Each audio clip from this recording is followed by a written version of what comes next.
जी page number 184 पे थे हमें। ये लास्ट फार्मूला समझ आ गया था? बिजनेस साइकिल के फार्मूले की जरूरत कब नहीं है?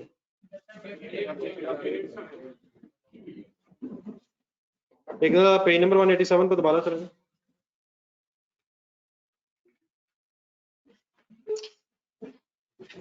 ये ऑनलाइन स्टूडेंट्स आवाज मेरी आ रही? जी फैसला वालेकुम सलाम।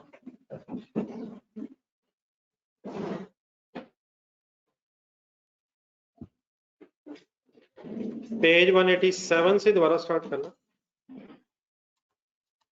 जो मैंने आईए सेट के क्वेश्चंस रिवाइज करने को कहे हैं, घंटे में सही रिवाइज हो गया? क्या दोबारा देखने से चीजें सारी याद आ जाती हैं?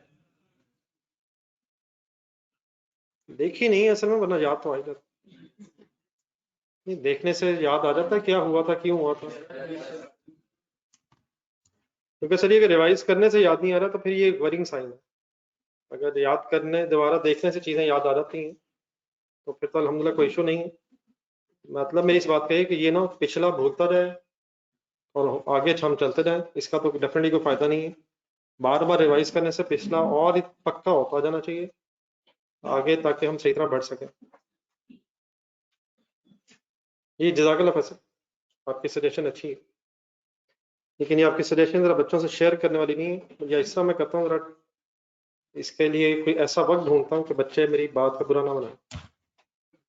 पर बात आपकी बिल्कुल ठीक है, मैं आपसे एग्रीड हूँ, बच्चों को इंशाल्लाह तैयार करते हैं। ये पेज नंबर 187, पढ़ने वाले लोग मौजूद हैं इस क्लास में? क्या हो गया? पेज 187 पे सर ये समय बात सिर्फ ये हो रही थी, बिजनेस साइकिल का मीनिंग ये है कि सप्लायर को पेमेंट करने के दिन से लेके कस्टमर से कैश मिलने तक जो टाइम पीरियड है वो काउंट करके बिजनेस साइकिल। तो फर्स्ट सिनेरियो में 46 डेज बनते थे 1 जनवरी से लेके 15 फरवरी तक। देन मैंने आगे आपसे ये कहा था कि डेट्स अगर अवेलेबल हो फिर तो डेट्स गिन ली और बात खत्म हो गई।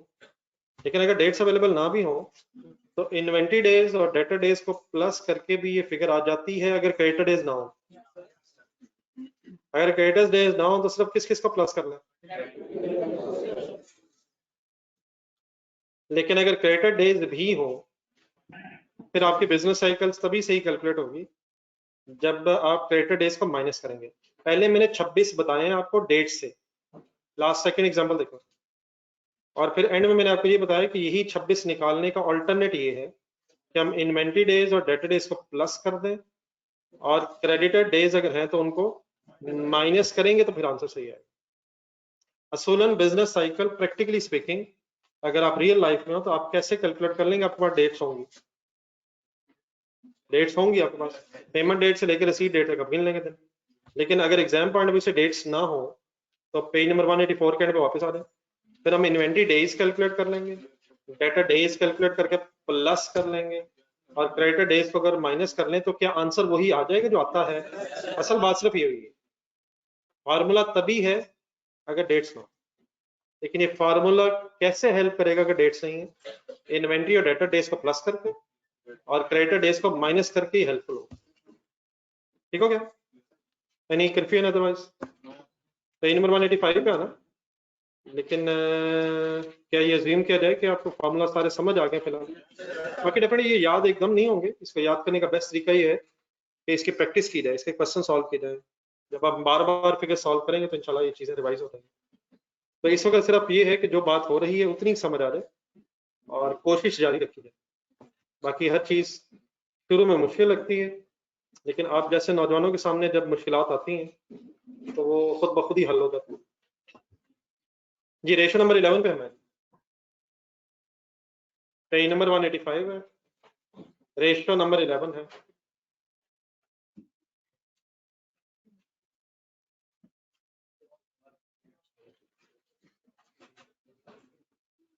भाईजान मैंने आपसे पहले भी रिक्वेस्ट की थी और फिर एक दफा कर रहा हूँ, लेकिन सबके सामने करने वाली नहीं है। वो कुछ अर्से पहले रिक्वेस्ट की थी, काइंडली इसको हम हर वक्त ज़हन में रखा करें। सबके सामने बताना बार बार अच्छा नहीं लगता। नंबर 11 शुरू करें सर, बल्कि यहाँ से सॉरी मेन हेडिंग दोबारा आ गई। पेज नंबर 183 पे रहेगा। कैटेगरीज ऑफ रेशियोज भी हैं। पहली 3 कैटेगरीज की हेडिंग थी लिक्विडिटी रेशियो। नेक्स्ट 4 से लेके जो 10 तक हमने पढ़ी है, इसके बहुत से नाम है, ये भी परेशान होने वाली बात नहीं, थोड़ी सी वर्किंग करेंगे याद हो जाएगा। एफिशिएंसी, टर्नओवर रेशियोज, यहाँ से ऑनवर्ड अब कुछ प्रॉफिटेबिलिटी के एंगल से बहस होगी, प्रॉफिट एंड लॉस के एंगल से।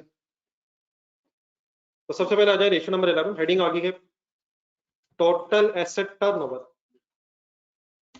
और स्लैश करके लिखा हुआ नेट एसेट टर्नओवर। स्लैश का यहाँ मीनिंग है कि इसी फॉर्मूले को टोटल एसेट टर्नओवर के साथ साथ नेट एसेट टर्नओवर भी कहते हैं, मतलब ये को डिवाइड बाय नहीं है यहाँ। इस फॉर्मूले के दो नाम हैं, या इसे टोटल एसेट टर्नओवर बोलते हैं या इसे नेट एसेट्स टर्नओवर बोलते हैं। और ब्रैकेट में एक और लिखा हुआ है utilisation of total assets.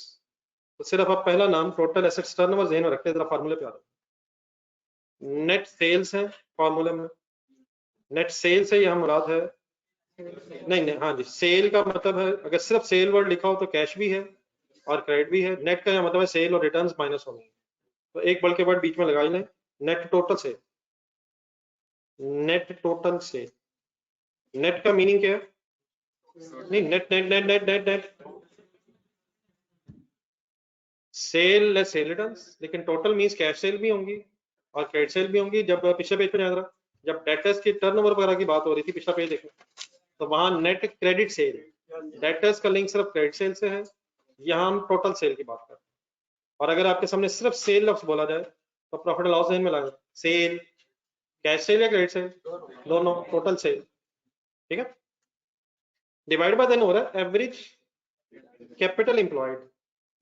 Average का मीनिंग वही है opening plus closing divide by 2, अगर ओपनिंग अवेलेबल है, और अगर ओपनिंग नहीं है तो क्लोजिंग ही एवरेज है। लेकिन आगे जो वर्ड्स आए हैं कैपिटल एम्प्लॉयड, इनकी अभी थोड़ी देर बाद बड़ी लंबी डिटेल में डिस्कशन होनी है, लेकिन आप इस तरह करें फिलहाल कैपिटल एम्प्लॉयड जहां लिखा हुआ है इसके साथ ही ब्रैकेट खोलना जरा। स्टेटमेंट ऑफ फाइनेंशियल पोजीशन ध्यान में लाएं। अगर बिजनेस की इक्विटी उठा ली जाए, इक्विटी का टोटल, इक्विटी में बता दें क्या क्या आता है? Share capital, share premium, retained earnings, surplus, general reserve, specific reserve, capital redemption reserve, सारे मिला के इक्विटी,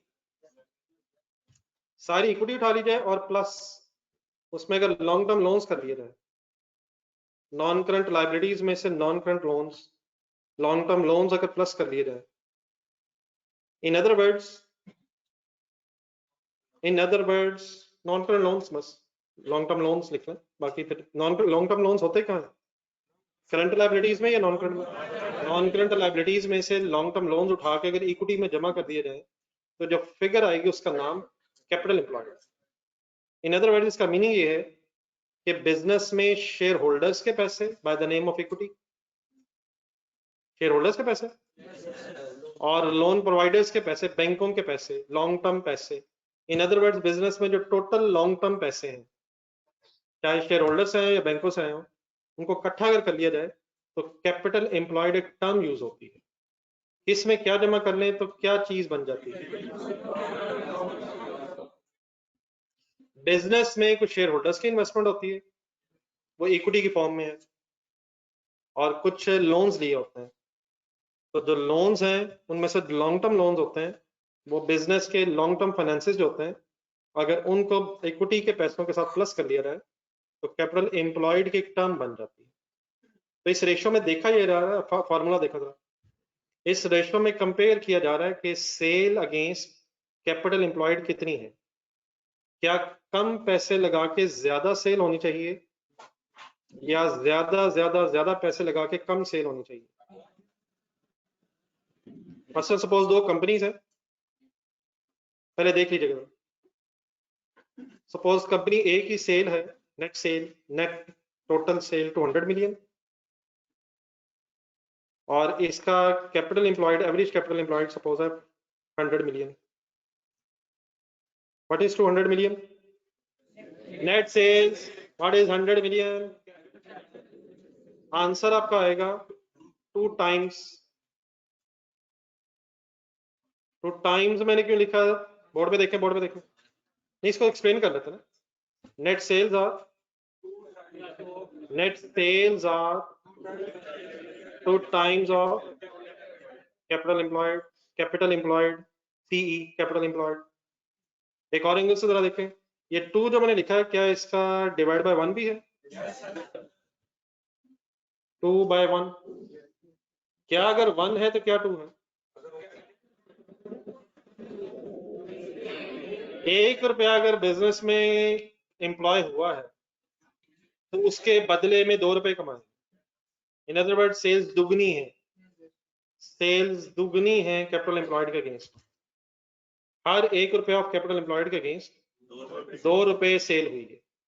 और अगर 100 मिलियन कैपिटल एम्प्लॉय हुआ है तो हमने 200 मिलियन कमाया। इट मींस जो सेल्स हैं वो 2 टाइम्स मींस दुगनी है कैपिटल एम्प्लॉयड से। ठीक है, समझ आ गई? लेकिन कंपनी बी सपोज 50 मिलियन उसकी सेल है, लेकिन सपोज 10 मिलियन कैपिटल एम्प्लॉयड है। Answer 5 times. क्या चीज किसका 5 times? Net sales are 5 times of capital employed. Higher the better, lower the better. Why? कम लगा के ज्यादा, कम से कम लगा के पैसे ज्यादा से ज्यादा कमाना अच्छा है। लिखे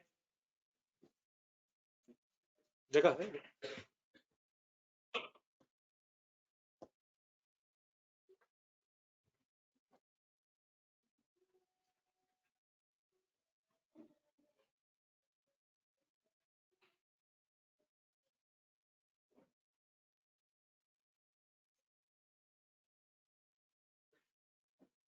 ये काइंडली जो लास्ट टाइम में ये दरवाजा जरा खोल दीजिएगा मेरे ख्याल। ये एसी चलाना जरा डायरेक्टली हवा पड़ती है मेरे ख्याल रहने में। शीशा को अंदर खोल दो, दरवाजा अंदर की तरफ खोल।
जी इसकी इंटरप्रिटेशन करनी पड़ेगी। ये रेशो बता क्या रही है? How much time the sales are in relation to capital employed. Company A देखें, how much sales are in relation to capital employed? 2 times. In company B 5 times. The higher the ratio, the maximum the ratio, the better it is. ठीक है, any confusion finally? Then इसके बाद जो ratio number 12 है, बल्कि 12, 13, 14, 15 इनको इकट्ठा discuss किया जा सकता है। सिर्फ इनके नाम जरा पढ़े पहले। Gross profit ratio, profit and loss same में रखा है। Operating profit ratio, expenses ratio, net profit after tax ratio. बस 15 पे रुक गए। 12, 13, 14, 15 को समझने के लिए एक मिनट बोर्ड पे देखो। ये मैं एक आसान से एग्जांपल लिख रहा हूँ इन रेशियोज को समझाने के लिए। तो अगर आपको कोई नोट करने की जरूरत पड़ी तो कर लीजिएगा काइंडली, लेकिन पहले बात सुन लीजिएगा। स्टेटमेंट ऑफ प्रॉफिट लॉस में लाके जरा तरतीब से चीजें बोलना शुरू करें। एक minute Let's assume sales are 1000 rupees in 1000. आगे क्या आता है? Cost of sales कैलकुलेट होती है, suppose 650,000 कैलकुलेट होगी, therefore gross profit is 350 बनेगा शायद। ग्रॉस प्रॉफिट के बाद अदर इनकम ऐड होती है लेस होती है? Let's assume 10,000 is other income. Selling expenses ठीक है minus, suppose 50 admin expenses let's assume 30 financial charges word सुना कभी? एक सेकंड जरा यहाँ तक कैलकुलेट कीजिएगा। 50 plus 10 minus 50 minus 30, ratio number 13 जरा एक नजर देखें। रेशियो नंबर 13 में एक ऑपरेटिंग प्रॉफिट वर्ड आया है।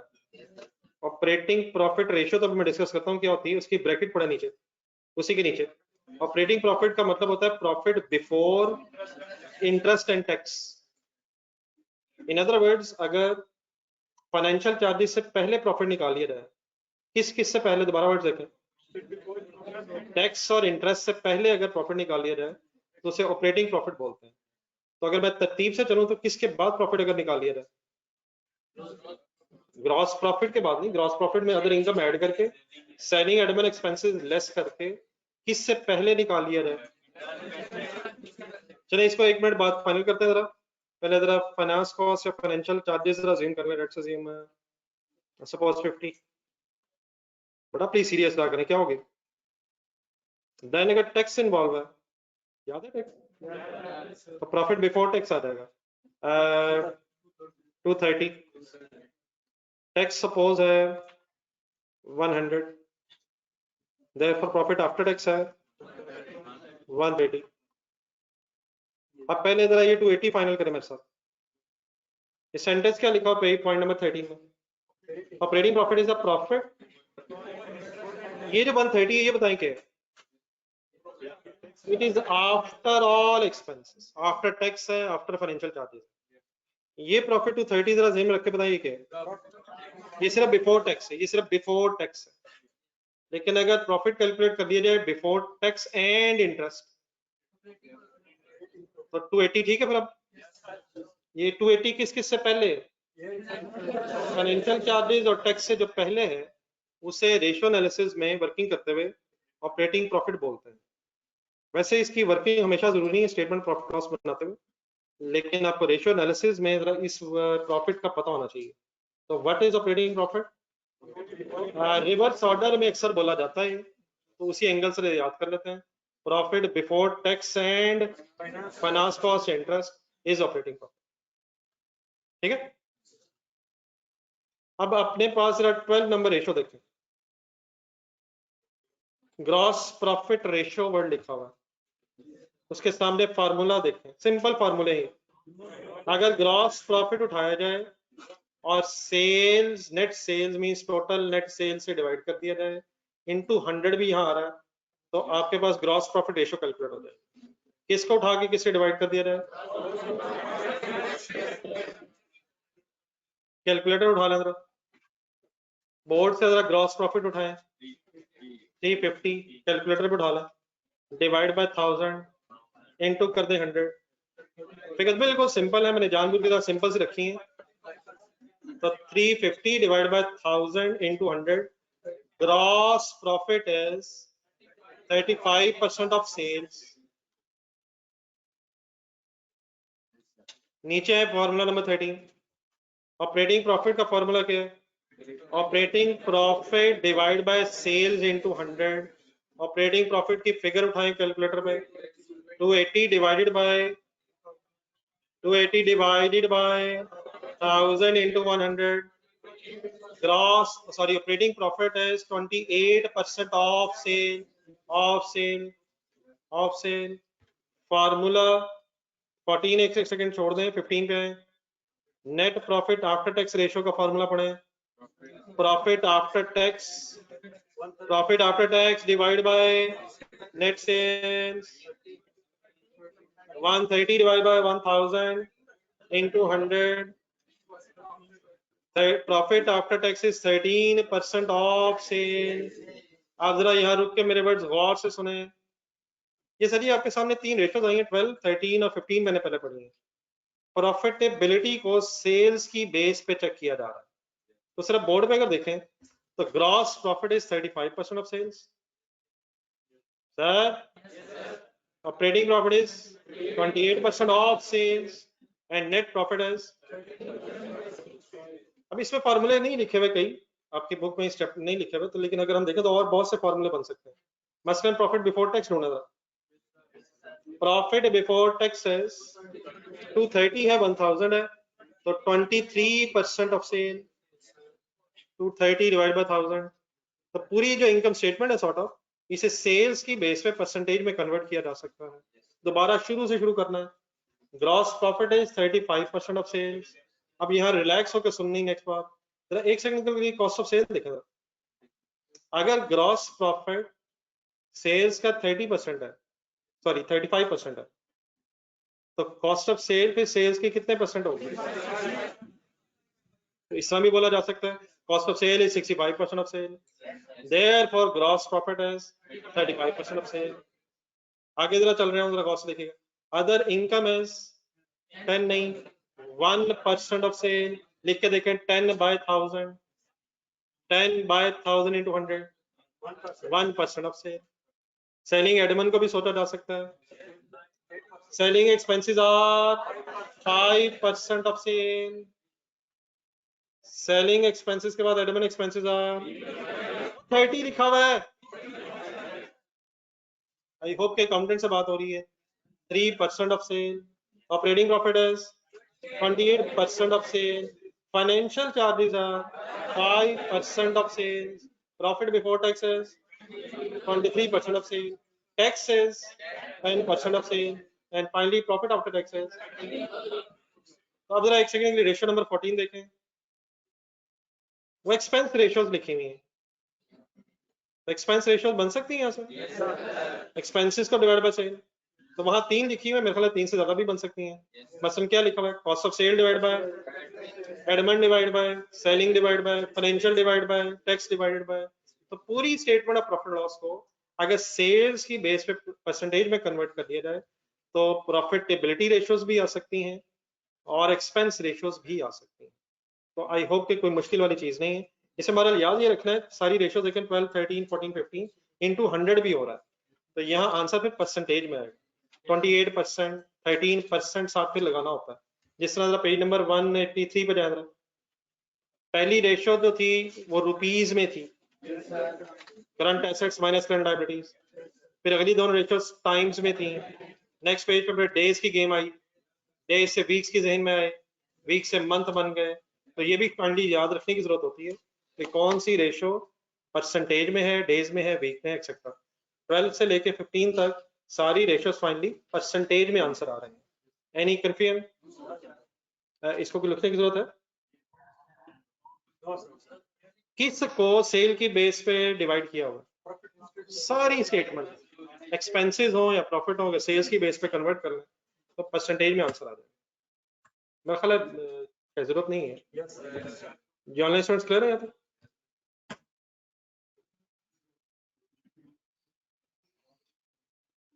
चलो ब्रेक करना, मेरे ख्याल एक दफा दोबारा शुरू करते हैं। पेज नंबर 184, 5 से शुरू करेंगे दोबारा। 4 बजे तक वापस आने की कोशिश करें।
ये फर्क सब इंटरप्रिटेशन याद करनी, लेकिन इंशाल्लाह साथ साथ याद हो जाएगी, इसकी टेंशन ना लें, इंशाल्लाह इससे याद हो जाए।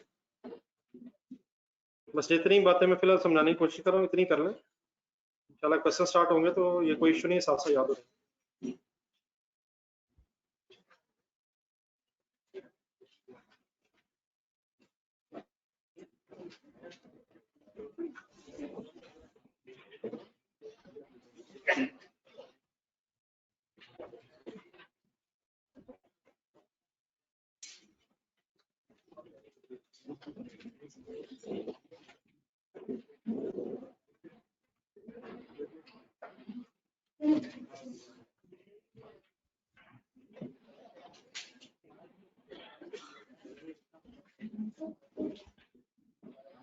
चलिए कैंड इकट्ठे हम रेशो नंबर 16 पे अब आ गए।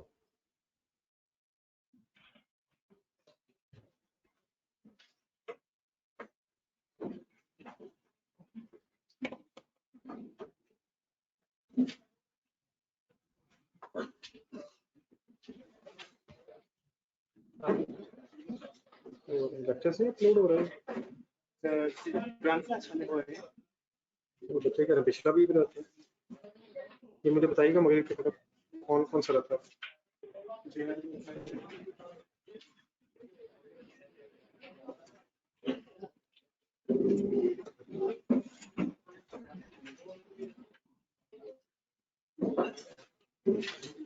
जी रेशो नंबर 12, 13, 14, 15 समझ आ गई है? चलें यार शुरू करेंगे। ये जो प्रॉफिटेबिलिटी रेशियोज पढ़ी हमने 12, 13 और 15, ये हायर होनी चाहिए lower? Profit percentage as a sale ज्यादा होनी चाहिए कम? और रेशियो नंबर 14 जरा देखें, एक्सपेंस रेशियोज ज्यादा होनी चाहिए कम? एक्सपेंस रेशियोज कम होंगी तभी प्रॉफिटेबिलिटी रेशियोज ज्यादा होंगी। तो इनके जरा इंटरप्रिटेशन देख एक नजर देखा, 12, 13 और 15 में हायर द बेटर लिखा हुआ और 14 में लोअर द बेटर क्यों लिखा हुआ? एक्सपेंसेस कम होंगे तभी प्रॉफिट ज्यादा होगा।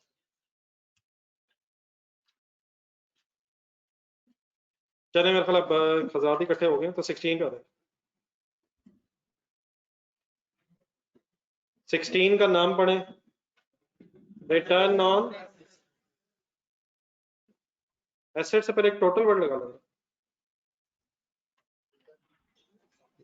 नहीं return on assets ratio number 16, नहीं एसेट्स पे कितना कमाया फॉर्मूला मैं बताता हूँ, लेकिन यहाँ एसेट्स से मुराद है total assets.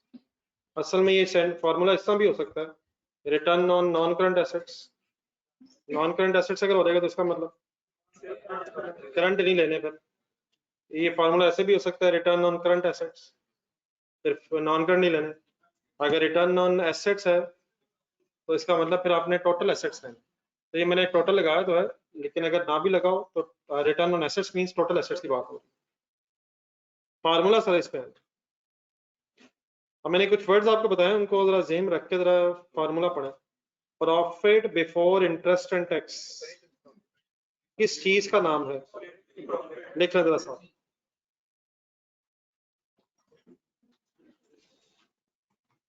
Profit before interest and tax, मगर की बात कर,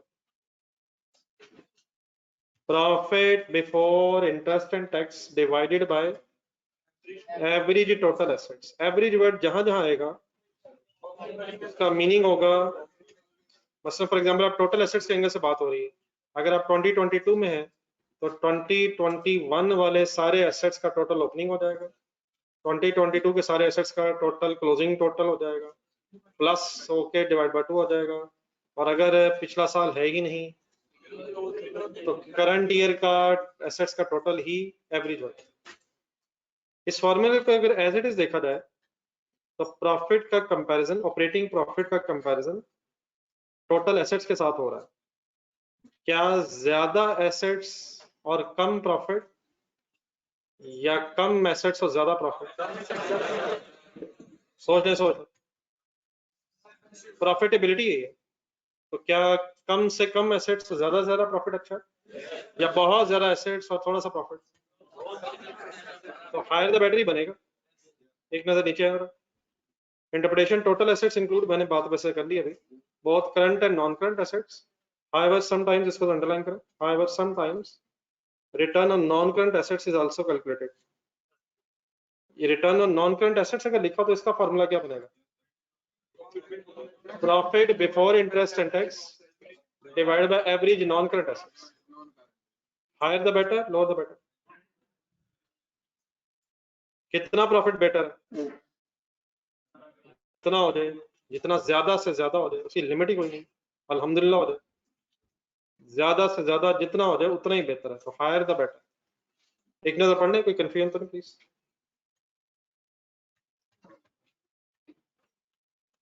तो इस वक्त सिर्फ आपका काम फॉर्मूले देख के जरा समझना है, और जो मैं इंटरप्रिटेशन बता रहा हूँ उसे अंडरस्टैंड करना है। बाकी इंशाल्लाह फॉर्मूला भी याद हो जाएगा और इंटरप्रिटेशन भी आराम से आपको याद दहानी इसकी हो जाएगी। असल काम क्वेश्चंस है, तो इनिशियली पढ़ लें, थोड़ा थोड़ा आइडिया हो जाए। मेन काम यही है कि फिर क्वेश्चंस करके इस फाइनल करेंगे। चलो आगे, पेज नंबर आ गया 186, रेशियो नंबर 17। अब बहुत इंपॉर्टेंट है, इसमें बहुत सी एक्स्ट्रा चीजें अब आने लगी हैं। लिखा हुआ है रिटर्न ऑन कैपिटल एम्प्लॉयड। एक सेकंड के लिए जाए जरा रेशियो नंबर 11 पिछला पेज पर। कैपिटल एम्प्लॉयड एक वर्ड आया था रेशियो नंबर 11 में, उसका मैंने क्या मीनिंग बताया था? वापिस आए 17 पे, रिटर्न ऑन कैपिटल एम्प्लॉयड का फॉर्मूला पढ़े, इसकी एब्रिविएशन बनी हुई ROCE, return on capital employed नहीं, एक सेकंड साथ एब्रिविएशन है, ये अक्सर एब्रिविएशन यूज हो जाती है। तो return on capital employed, return on capital employed, capital ROCE। Formula है ऑपरेटिंग प्रॉफिट, लेकिन मेरा ख्याल है रादर देन ऑपरेटिंग प्रॉफिट ये, या ठीक है ऐसा दोनों तरह हो जाएगा, लेकिन वर्ड्स भी profit before interest and tax means operating profit divided by average capital employed into 100। Answer percentage में होगा। किसका कंपैरिजन किससे हो रहा है? प्रॉफिट का कंपैरिजन उन पैसों से हो रहा है जो बिजनेस में लगे हुए हैं, सिर्फ अपने या आउटसाइडर्स के भी मिला के, अपने और बैंकों के मिला के जो लगे हुए हैं उसका कंपैरिजन प्रॉफिट के साथ हो रहा है। क्या ज्यादा कैपिटल एम्प्लॉय करके ज्यादा प्रॉफिट, या कम एम्प्लॉय करके कम प्रॉफिट? कम एम्प्लॉय करके ज्यादा से ज्यादा, कम कैपिटल एम्प्लॉयड ज्यादा से ज्यादा प्रॉफिट। क्या ख्याल है? Higher the better, lower the better? इसकी सेकंड इंटरप्रिटेशन पे है जरा नीचे सीधा। The ratio shows the return on total funds, total funds underline करना, invested in business. The higher the ratio the better it is. अब जो मैंने टोटल फंड्स आपको अंडरलाइन करवाया, उसको समझने के लिए आखिरी कॉलम रेशियो नंबर 17 के आखिरी कॉलम में जहां फॉर्मूला आपने पढ़ा उसके नीचे बी में आ जाए इकट्ठे। किस रेशियो में है आप? किस कॉलम में है? लास्ट कॉलम में। और किस फॉर्मूले को आप देखने लगे हैं? B, capital employed is equal to equity plus long term loans. एक थोड़ी सी एफर्ट और करना, फिर मैं इसकी डिस्कशन डिटेल में स्टार्ट करता हूं। इसी के नीचे एक सी बना हुआ है, अपने जहन में एक स्टेटमेंट ऑफ फाइनेंशियल पोजीशन बनाया जरा। अगर एक reconciled statement of financial position हो, स्टेटमेंट ऑफ फाइनेंशियल पोजीशन, तो उसमें जो टोटल एसेट्स होते हैं वो इक्विटी और लायबिलिटीज के सम के बराबर होते हैं। किसका टोटल से बराबर होता है? Total assets is equal to equity plus liabilities. आपने कभी अकाउंटिंग इक्वेशन सुनी है? क्या फॉर्मूला अकाउंटिंग इक्वेशन? हाँ, दो तरह से सुनी होगी आपने, दो तरह से। एक मुझे आवाज आ रही है, assets is equal to equity plus liabilities, लेकिन डेफिनेटली एसेट्स का यहाँ मतलब है total assets is equal to equity plus total liabilities. अब टोटल लायबिलिटीज मींस के, और इसी तरह टोटल एसेट्स मींस करंट और नॉन करंट दोनों शामिल है। इसी को बेटा रीअरेंज भी किया जा सकता है। Equity is equal to total assets, हिम्मत अगर बिजनेस के टोटल एसेट्स में से बिजनेस की टोटल लायबिलिटीज माइनस कर दी जाए तो जो फिगर है उससे वो जो फिगर आएगी उसे इक्विटी के इक्वल होना चाहिए। एक reconciled statement of financial position में टोटल एसेट्स में से अगर टोटल लाइबिलिटीज माइनस की जाए तो फिगर इक्विटी के इक्वल आ जाएगी। ठीक है यहां तक मेरी बात? और in other words total assets में टोटल एसेट्स को is equal to equity plus total liabilities. हम जो स्टेटमेंट ऑफ फाइनेंशियल पोजीशन बनाते हैं वो शायद फर्स्ट वे से बनाते हैं। पहले टोटल एसेट्स लिखते हैं, सम कर देते हैं, फिर हेडिंग आती है इक्विटी एंड लायबिलिटीज, पहले इक्विटी लिख देते हैं, फिर नॉन करंट लायबिलिटीज और करंट लायबिलिटीज लिख के उसका जो सम है वो टोटल एसेट्स अल्हम्दुलिल्लाह मैच हो जाता है। ठीक है, थोड़ा सा मैं इसे और एक्सप्लेन करने लगा हूं, मेरे साथ साथ प्लीज रहना आप। क्या मैं इसे ऐसे भी कह सकता हूं कि equity is equal to non current assets plus current assets minus non current liabilities plus current liabilities. अब मैंने इसे ब्रैकेट में कर दिए तो दरमियान में माइनस का साइन आ गया, total assets total liabilities minus होंगी तो इक्विटी बन जाएगी। कोई नई बात? कोई नई बात? अब ऊपर जरा जाए जहां बी पढ़ा आपने, कैपिटल एम्प्लॉयड किस किस का सम है? लॉन्ग टर्म लोन्स कहाँ होते हैं statement of financial position? Non current liabilities में होते हैं, नॉन करंट लायबिलिटीज में होते हैं। तो यकीनन कैपिटल एम्प्लॉयड निकालने का एक सीधा तरीका तो ये है, इक्विटी उठा लें और इसमें नॉन करंट लायबिलिटीज में से लॉन्ग टर्म लोन्स उठा लें, इन दोनों का सम कर दें, सम करके कैपिटल एम्प्लॉयड आ जाएगा।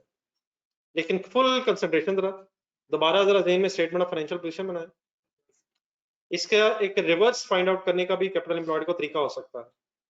अगर मैं टोटल एसेट्स उठाऊं, हिम्मत हिम्मत हिम्मत, और टोटल एसेट्स में से सारी लायबिलिटीज माइनस कर दूं, ये तो इक्विटी आएगी।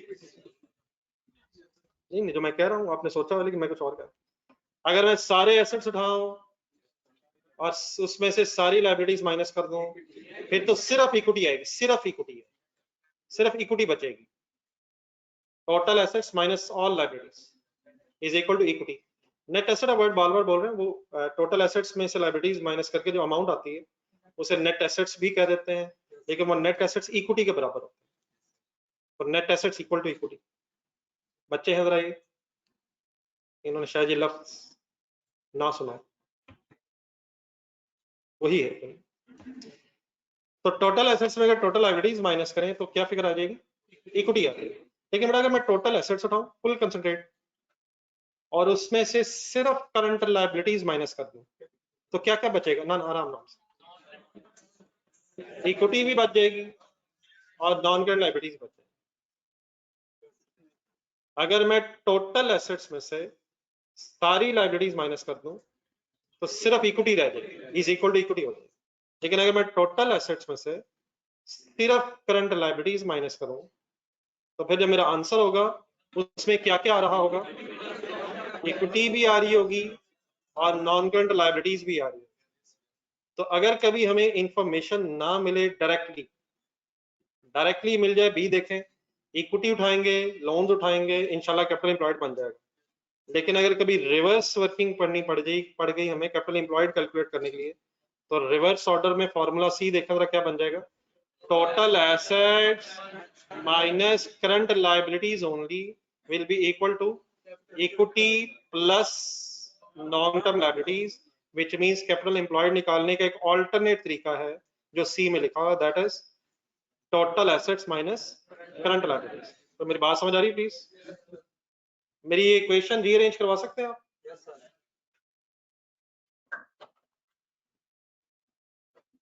अगर मैं इस इक्वेशन को बनाना चाहूं, हिम्मत गिरेगा जरा सही, इक्विटी में नॉन करंट लायबिलिटीज शामिल करना चाहूं, पहले देखें बाद में लिख लीजिएगा। तो नॉन करंट लायबिलिटीज जैसे सॉल्व कर लेते हैं, एक मिनट ठहरे, ये इक्वेशन इस तरह सॉल्व हो सकती है।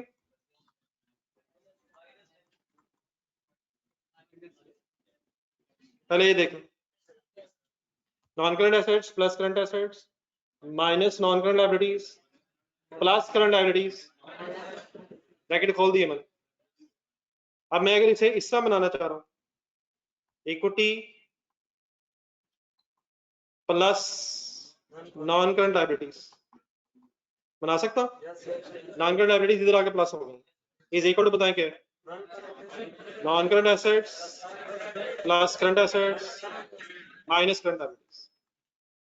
डन है? Equity plus non current liability is equal to capital employed. Capital employed is equal to non current assets plus current assets का मतलब टोटल एसेट्स, तो total assets minus current liabilities will be equal to the equity plus non current liability means capital employed. Note कर लें जरा, page number 186 के start पे ये लिख लें दो तीन चीजें।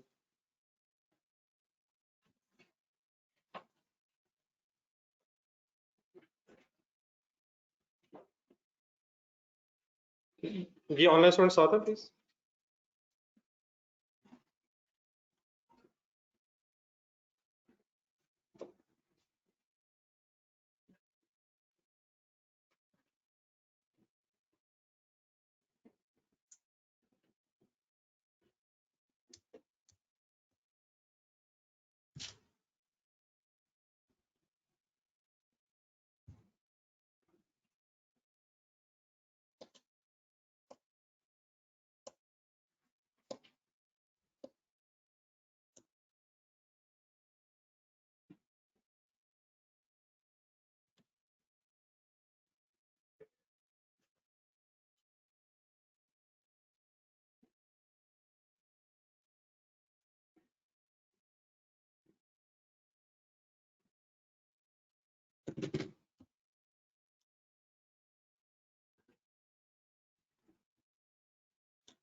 जी एनी कंफ्यूजन एनीवन?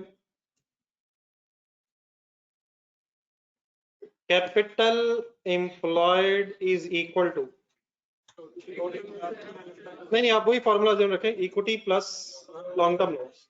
ऑल्टरनेटिवली अगर कभी जरूरत पड़ जाए तो total assets minus current liabilities only, and total assets means non current plus current.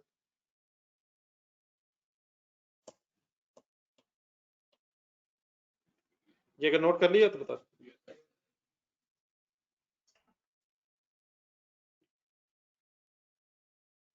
Ji online students please.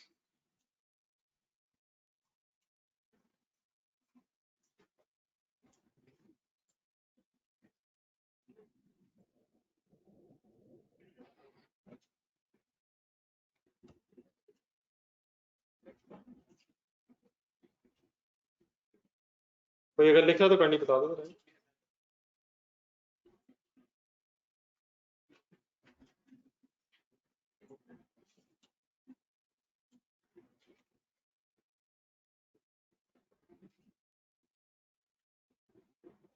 Noted है सर। रेशियो नंबर 17 पे ही हम हैं। अब आप सेकंड बॉक्स जो बना हुआ जिसमें नाम लिखा हुआ था कैंडी, उस पे आए।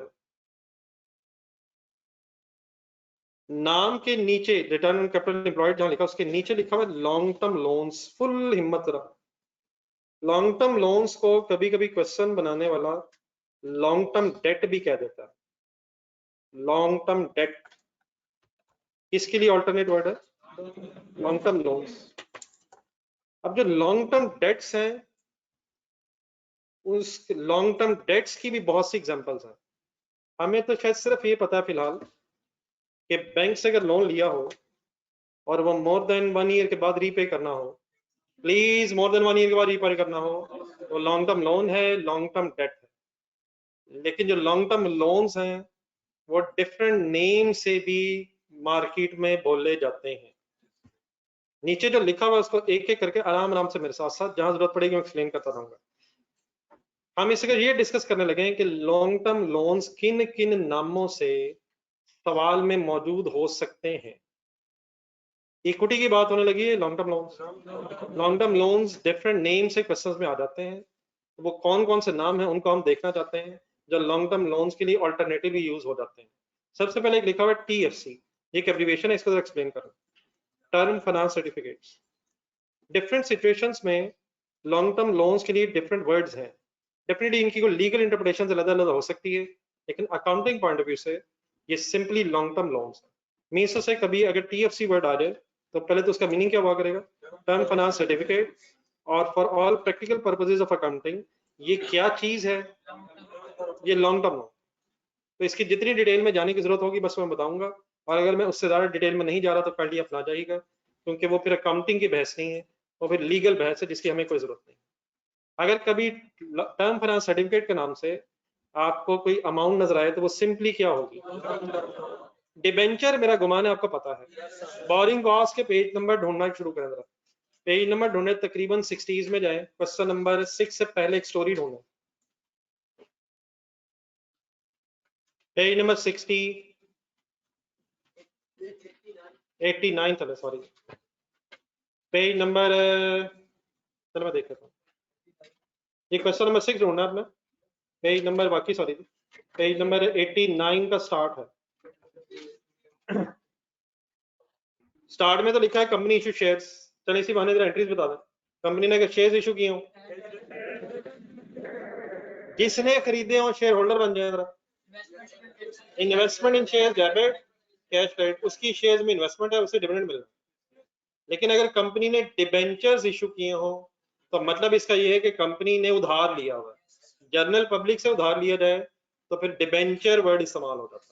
तो अगर कंपनी ने डिबेंचर सर्टिफिकेट्स इशू करके लोगों से पैसे लिए हैं तो एंट्री बन जाएगी, देखें जरा लेफ्ट साइड पर, cash debit, debenture payable liability है, और शायद कहीं लिखा हो ब्रैकेट पड़े नॉन करंट लायबिलिटी है, नॉर्मली नॉन करंट लायबिलिटी है, ये पैसे नेक्स्ट 12 मंथ्स के बाद पे होंगे। तो debentures payable simply means loan है, लायबिलिटी है, और किसकी लायबिलिटी है, जिसने इशू करके पैसे लिए, जिसने खरीदे होंगे डिबेंचर्स उसकी एंट्री बोले, एंट्री बोले, एंट्री। इन्वेस्टमेंट इन डिबेंचर्स डेबिट, कैश क्रेडिट, उसका ये नॉन करंट एसेट है, उसे इसके अगेंस्ट इंटरेस्ट मिल रहा है। जहां पे वहां डेफिनेटली ये बोरिंग कॉस्ट के एंगल से बहस हुई थी, तो डिबेंचर्स स्पेसिफिक बोरिंग भी हो सकते हैं और जनरल भी हो सकते हैं, डिपेंडिंग अपॉन द सिचुएशन। अगर ये डिबेंचर्स सिर्फ क्वालिफाइंग एसेट के लिए इशू हुए हैं तो ये स्पेसिफिक बोरिंग होगी, और अगर ये जनरल पर्पसेस के लिए डिबेंचर्स इशू हुए थे और कुछ पैसे क्वालिफाइंग एसेट में भी इस्तेमाल हो गए हैं तो ये जनरल बोरिंग भी हो सकती है। लेकिन वो बहस इस वक्त नहीं है, इस वक्त बात ये हो रही है कि डिबेंचर्स अगर कंपनी ने इशू किए हैं वो सिंपली एक non current liability, non current loans की एग्जांपल है। काइंडली वापस आ जाएं, आई होप कि कुछ याद आ गया।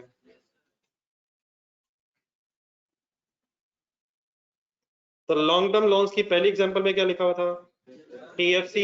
दूसरी एग्जांपल है डिबेंचर।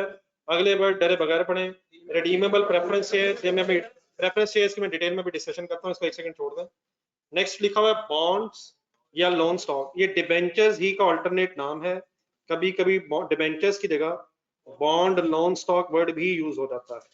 तो इनकी किसी साइंस में हमें फर्दर नहीं जाना, किन किन की, TFCs, डिबेंचर, बॉन्ड वर्ड्स अगर कभी आ जाए लोन स्टॉक तो लॉन्ग टर्म लोन्स के नाम है। हमें जरा जरूरत पड़ेगी प्रेफरेंस शेयर्स के एंगल से डिटेल डिस्कशन की, तो आप लोगों ने काइंडली हिम्मत करके आना है पेज नंबर, बल्कि आगे चले पेज नंबर 188 पे। ये यहाँ से ऑनवर्ड्स अब कुछ शेयर्स की डिस्कशन हुआ करनी है, तो आपने प्लीज इसे साथ साथ समझ के आगे चलना है, ये चीजें मिक्स अप नहीं होनी चाहिए।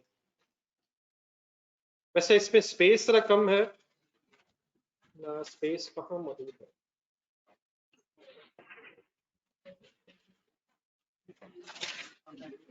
आप लोग इस तरह करें, पेज नंबर 182 पे आए, राइट में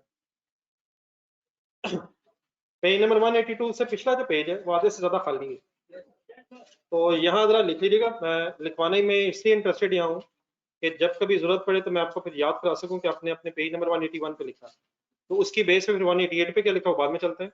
और इस वक्त मैंने कह तो दिया कि आपने लिखना है, लेकिन लिखना रोक दें, पहले जरा लंबी सी एक स्टोरी है, मैं जरा बना लेने दें, अकॉर्डिंगली आपको आइडिया हो जाएगा कि लिखना कैसे। जो इस वक्त बात हो रही है इसको प्लीज बड़े आराम से सुन के समझना है, ठीक है सर। बात अब इस वक्त बेटा ये है कि शेयर्स जो होते हैं इनकी दो टाइप्स हैं, एक है ऑर्डिनरी शेयर्स, एक टाइप है ऑर्डिनरी शेयर्स, और दूसरी जो टाइप आज सामने आने लगी दैट इज प्रेफरेंस शेयर्स।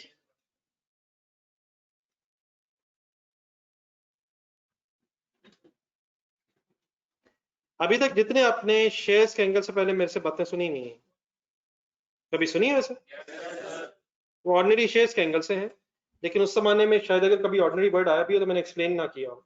उसकी वजह तो ये थी कि हमने आज के दिन जरा ये डिफरेंस पढ़ना था। बाय डिफॉल्ट अगर मैं कभी शेयर्स की एंट्री पूछूं तो आई mean to say I am talking about ordinary shares, और आपके ज़हन में क्या एंट्री आ जाएगी? Cash debit share capital credit, difference can either be premium और डिस्काउंट। तो विदाउट नेमिंग अगर मैं कभी बात करूं तो ऑर्डिनरी शेयर्स की बात हो रही होती है, लेकिन स्पेसिफिकली स्पीकिंग शेयर्स दो तरह के होते हैं, ऑर्डिनरी शेयर्स भी और प्रेफरेंस शेयर्स भी। सबसे पहले आ जाए ऑर्डिनरी शेयर्स। ऑर्डिनरी शेयर्स की कैरेक्टरिस्टिक्स, अगर आप एक कंपनी में ऑर्डिनरी शेयर होल्डर हो तो आपने ऑर्डिनरी शेयर्स अगर खरीदे हो तो कंपनी आपके ऑर्डिनरी शेयर्स के अगेंस्ट पैसे मिलेगी, पैसे मिलेंगे कंपनी को, कंपनी इसकी एंट्री करेगी cash debit share capital credit, और शेयर कैपिटल हमेशा नॉमिनल वैल्यू से क्रेडिट होता है, और डिफरेंस देयर पर प्रीमियम भी और डिस्काउंट भी आ सकता है। ये जो ऑर्डिनरी शेयर्स होते हैं इनका जो डिविडेंड होता है वो फिक्स नहीं होता।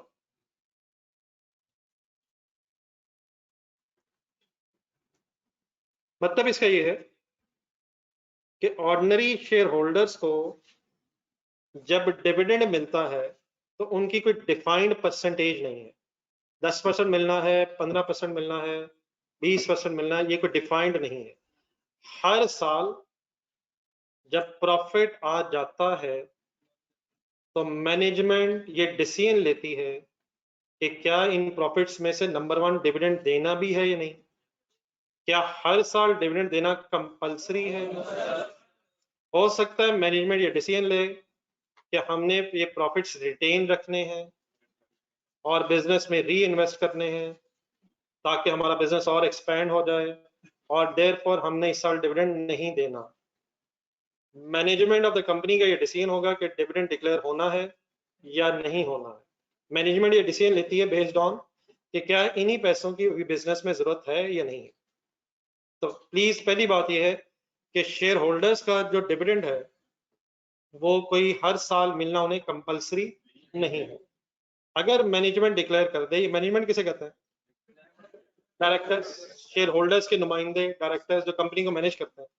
अगर डायरेक्टर्स डिविडेंड डिक्लेयर करेंगे तो फिर शेयर होल्डर्स को डिविडेंड मिलता है। अगर वो डिविडेंड डिक्लेयर करेंगे तो हर साल जरूरी नहीं है कि परसेंटेज सेम हो। फॉर एग्जाम्पल अगर प्रॉफिट ज्यादा नहीं है तो डिसीजन हो सकता है कि इस साल फॉर एग्जाम्पल 15% डिविडेंड देना है, लेकिन अगर प्रॉफिट्स बहुत ज्यादा हो गए हैं तो ये भी डिसीजन हो सकता है कि डिविडेंड रेट 50%, 60%, 100% तक भी जा सकता है। ठीक है, तो मैंने लिखा है dividend rate is not fix. कभी किसी सवाल में हमें 10% मिला है, कभी 15% मिल गया हो, तो ये वेरिएबल होता है। कौन सा डिविडेंड का रेट वेरिएबल होता है? ऑर्डिनरी डिविडेंड का रेट वेरिएबल होता है। असल में पूरी बात ये है, थोड़ी सी और महफल रिवाइज कर लें। स्टेटमेंट ऑफ प्रॉफिट लॉस में लाना, statement of profit and loss में प्रॉफिट आ जाता है, वो प्रॉफिट फिर रिटेन्ड अर्निंग्स में चला जाता है, चेंजेस इन इक्विटी में रिटेन्ड अर्निंग्स कॉलम में चला जाता है, अगर ओपनिंग हो तो उसमें ऐड हो जाता है। ठीक है, फिर फाइनली इसके बाद डिविडेंड डिक्लेरेशन की डिसीजंस होते हैं। प्रॉफिट एंड लॉस स्टेटमेंट जरा ध्यान में लाएं, क्या प्रॉफिट एंड लॉस स्टेटमेंट में कभी डिविडेंड नजर आता है आपको? Dividend is just like drawings. वहां जमाने उस जमाने में वर्ड होता था ड्राइंग्स। ओनर्स जो बिजनेस से पैसे लेते थे, लेकिन जो शेयर होल्डर्स कंपनी से पैसे लेते हैं उसको ड्राइंग की जगह डिविडेंड वर्ड बोला जाता है। तो डिविडेंड प्रॉफिट एंड लॉस का पार्ट नहीं है। दोबारा प्रॉफिट एंड लॉस स्टेटमेंट में आ जाए। प्रॉफिट एंड लॉस में सारे एक्सपेंसेस लेस होने के बाद प्रॉफिट आफ्टर टैक्स आता है। तो सारे एक्सपेंसेस लेस होने के बाद जब प्रॉफिट आता है फिर उस प्रॉफिट में से डिविडेंड का डिसीजन होता है। तो शेयर होल्डर्स को, ऑर्डिनरी शेयर होल्डर्स को सबसे एंड में अगर प्रॉफिट होगा तो डिविडेंड मिलना है।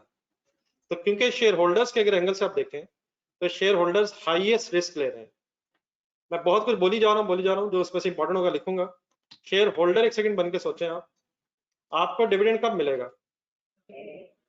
जब डिक्लेयर होगा। डिक्लेयर कब होगा? जब प्रॉफिट होगा।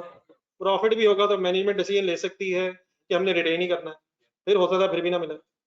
और फिर कब किस में से मिलेगा? उस प्रॉफिट में से जिसमें से सारे एक्सपेंसेस लेस हो गए और इवन टैक्स भी पे हो गए। क्या उसमें से कॉस्ट ऑफ सेल लेस होगी? एडमिन सेलिंग लेस हो गए, फाइनेंशियल चार्जेस भी लेस हो गए, बैंकों के इंटरेस्ट भी लेस हो गए, गवर्नमेंट को टैक्स भी दे दिया।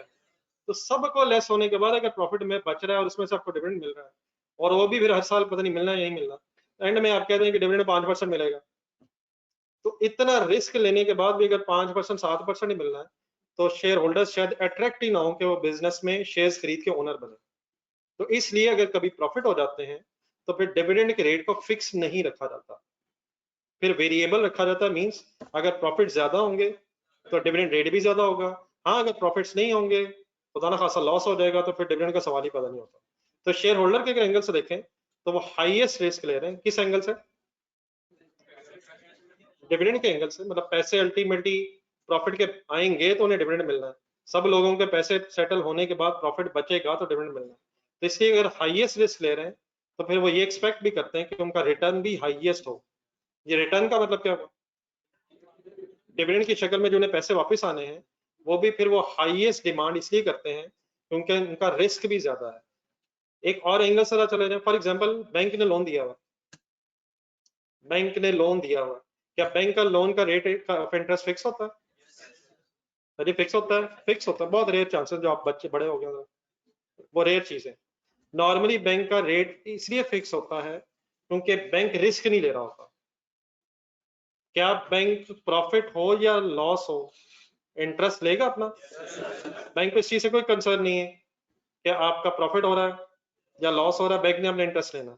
तो बैंक का रिस्क ज्यादा नहीं है, इसलिए फिर जो इसका इंटरेस्ट रेट होता है वो भी कम भी होता है नॉर्मली और फिक्स भी होता है। और सेकेंडली फॉर एग्जांपल, अगर कंपनी लोन लेके डिफॉल्ट करे, कंपनी लोन लेके डिफॉल्ट करेगा मतलब लोन लेने बाद में पैसे वापस ना करे, तो बैंक अगर लोन देते हैं तो वो कुछ सिक्योरिटी भी लिखवाते हैं, कोई एसेट प्लेज सिक्योरिटी के तौर पे अपने पास रखवाते हैं, मॉर्टगेज प्लेज वगैरह वगैरह वगैरह वगैरह, बस कोई एसेट भी एक सिक्योरिटी के तौर पे रखवाते हैं। उसका मतलब ये होता है कि अगर कंपनी टाइम पे पैसे नहीं दे रही तो फिर वो उस एसेट को बेच के भी अपने पैसे रिकवर कर सकते हैं। तो बैंक्स के जो लोन होते हैं वो बैंक उसमें कम रिस्क ले रहा होता है, इस सेंस में कि एक तो उसका इंटरेस्ट फिक्स है, उसे मिलना ही मिलना है, और नंबर 2 अगर उसे पैसे नहीं मिलेंगे तो वो उस एसेट को बिकवा के अपने पैसे रिकवर कर सकता है जो उसने एज अ सिक्योरिटी अपने पास रखा होगा। इस बहस के बाद वापस आ जाना शेयर होल्डर के पास। अगर कभी बिजनेस वाइंड अप हो जाए, अब ये बात आपको पता है, जरा सही रिवाइज करिएगा, अगर कभी बिजनेस वाइंड अप हो जाए तो क्या ऑर्डिनरी शेयर होल्डर्स को उनके पैसे वापस मिलेंगे? यस मिलेंगे, यस मिलेंगे। एक तरतीब है, एक तरतीब है। क्या during the life of the business, क्या during the life of the business share holder has a right कि वो अपने पैसे कंपनी से आके वापस ले लें? एक एक्सेप्शन आपने बस पढ़ी है, वो भी किस केस में? Company has a discretion, company has a discretion कि वो अपने इश्यूड शेयर्स को रीपरचेज कर सकती है, लेकिन वो कंपनी की डिस्क्रिशन है या शेयर होल्डर की चॉइस है? Share holder has no right कि शेयर खरीदने के बाद कंपनी से आके कहे मेरे पैसे मुझे वापस करें, शेयर्स में वापस करता हूँ। तो शेयर होल्डर को उसके पैसे भी अगर वापस होंगे तो तभी वापस होंगे अगर बिजनेस वाइंड अप होगा। अब आ जाए जरा वाइंडिंग अप पे, ये बात शायद पहले हो चुकी है। बल्कि वाइंडिंग अप में एक प्रोसीजर होता है। वाइंडिंग अप किसे कहते हैं? जब कभी बिजनेस बंद हो रहा हो तो उसे वाइंडिंग अप स्टेज बोलते हैं। उस वक्त भी ये होता है कि सबसे पहले एसेट्स बेचे जाते हैं और लाइबिलिटीज सेटल की जाती हैं। लाइबिलिटीज सेटल करने के बाद फिर अगर कोई पैसे मिले तो शेयर होल्डर्स को पैसे रिटर्न होंगे। और क्या ये हो सकता है कि लाइबिलिटी सेटल करके बचे ही कुछ ना? तो शेयर होल्डर्स का हाईएस्ट रिस्क है with respect two things. Number 1, dividend भी सबसे एंड में मिलना है, और नंबर 2, अगर कभी वाइंडिंग अप हुई भी तो इवन देन पैसे सबसे एंड में मिलने हैं। तो शेयर होल्डर्स क्योंकि डिविडेंड के एंगल से भी और रीपेमेंट के एंगल से भी हाईएस्ट रिस्क ले रहे हैं, देयरफॉर फिर ये वो एक्सपेक्ट करते हैं कि उनका रिटर्न भी मिनिमम हो या हाईएस्ट हो। तो इसलिए ऑर्डिनरी शेयर होल्डर्स का डिविडेंड का जो रेट होता है वो फिक्स नहीं होता है। अच्छे प्रॉफिट्स हो जाएं तो हाई रेट हो जाता है, और अगर डेफिनेटली कम प्रॉफिट्स हो या लॉस हो जाए तो जीरो भी हो सकता है, और डिक्लाइनिंग रेट ऑफ डिविडेंड भी हो सकता है। तो डिविडेंड किसका नॉट फिक्स होता है। आई होप कि मैं इस डिस्कशन में अकेला नहीं था। मैंने बहुत सी बातें कर दी हैं। आए इन बातों को थोड़ा थोड़ा जहां जहां जरूरत है मैं लिख के आपके साथ आगे चलूंगा। डिविडेंड रेट नॉट फिक्स समझ आ गया? किसकी बात हो रही है, ऑर्डिनरी की या कॉन्ट्रैक्ट? देन सर जो इसका कैपिटल होता है, ऑर्डिनरी शेयर्स का जो कैपिटल होता है, it is not repayable by company during the life of business.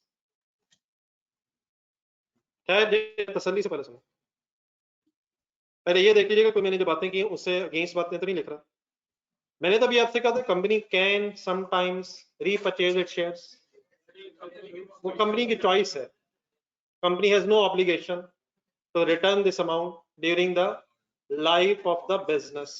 End में अगर सरप्लस पैसे बचे लाइबिलिटी सेटल करके फिर डेफिनेटली शेयर होल्डर्स को रिटर्न होंगे। Otherwise during the life company has no obligation to return the share capital funds to the shareholders. Clear है यहाँ तक? देयरफॉर इसीलिए क्योंकि ये पैसे नॉट रीपेबल है, ऑर्डिनरी शेयर होल्डर्स के पैसों को हम स्टेटमेंट ऑफ फाइनेंशियल पोजीशन में लायबिलिटीज में लिखते हैं या अलग इक्विटी के हेड में लिखते हैं। Presented in capital, presented in equity, इसका हमने हेड ही अलग बनाया हुआ। इसे लायबिलिटीज में क्यों नहीं लिखते? लायबिलिटीज में क्यों नहीं लिखते हैं? लायबिलिटी किसे कहते हैं? जो पैसे वापस करने हैं, अगर नेक्स्ट 12 मंथ्स में करने हैं तो करंट लायबिलिटी में लिखेंगे, आफ्टर 12 मंथ्स करने हो तो क्योंकि नॉट रीपेबल है during the life of business, इसलिए ओन्ड फंड्स कहलाते हैं, और ओन्ड फंड्स के लिए इक्विटी का हेड यूज किया जाता है। यहाँ तक हो क्या प्लीज? क्या क्या बात हुई? नंबर 1, डिविडेंड रेट फिक्स नहीं है, कैपिटल नॉट रीपेबल है, और presented in capital, presented in equity. आखिरी चीज यहाँ तक, डिविडेंड जो है, डिविडेंड कहाँ प्रेजेंट होता है? वो भी अगर मैं कहूँ इक्विटी में ही प्रेजेंट होता है in the column of retained earnings. तो आई होप कि आप बात समझ सकते हैं। Ordinary dividend profit and loss में नजर नहीं आता, वो कहाँ नजर आएगा? चेंजेस इन इक्विटी में, चेंजेस इन इक्विटी में रिटेन्ड अर्निंग्स के कॉलम। स्पेसिफिकली समझ आ गया? तो डिविडेंड प्रेजेंटेड इन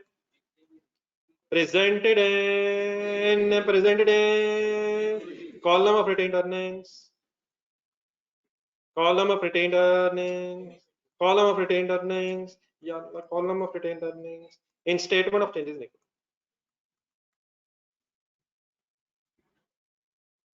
जी यहाँ तक जो मैंने आपके सामने कुछ बातें की हैं, लिखने से पहले कोई कंफ्यूजन कर दी?